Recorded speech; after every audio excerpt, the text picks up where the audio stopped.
We're going to move now, I guess, to a phase of Trump watch. You know, we've really got to have a meeting no later than by the end of the year. We've had 6 days of the Prime Minister's time spent for not a lot of gains in China.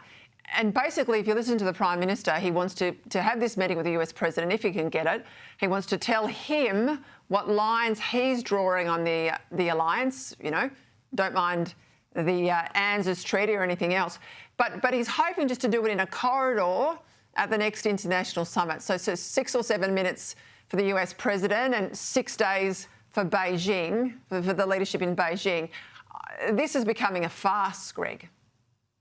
It is, but sadly, the Prime Minister is not suffering for it politically as yet.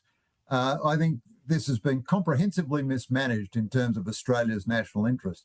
He gave Beijing a tremendous propaganda win and got nothing out of it. Beijing can say, look, even America's closest ally sucks up to us and does everything we tell it. We told it not to increase its defence budget and it didn't.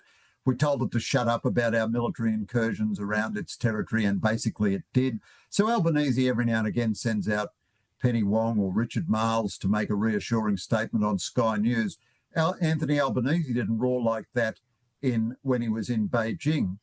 And I think from the start he's mismanaged Trump. Trump is very difficult to manage. Trump is a very difficult president, lots of minuses as well as some pluses.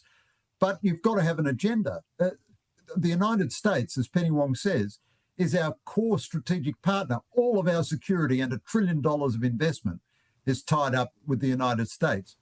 Beijing, on the other hand, is the regime which has caused the most dangerous strategic circumstances we've confronted in 80 years, as the government used to tell us until 5 minutes ago.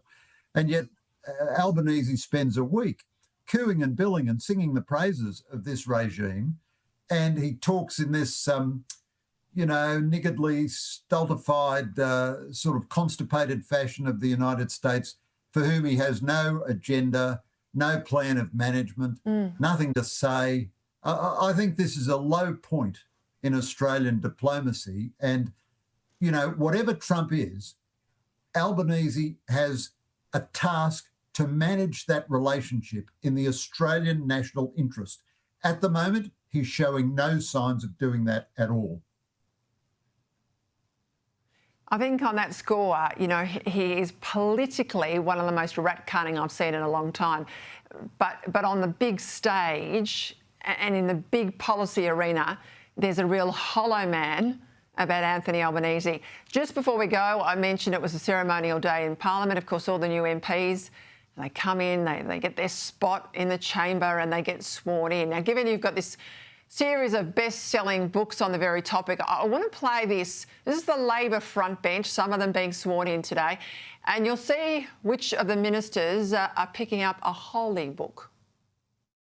Honourable members making an oath, please take the religious text in your right hand. Do each of you swear that you will be faithful and bear true allegiance to His Majesty King Charles III, his heirs and successors according to law? So help you God. It looks like Tony Burke's got a family Bible there. The Prime Minister bangs on about his Catholicism but doesn't swear on the Bible.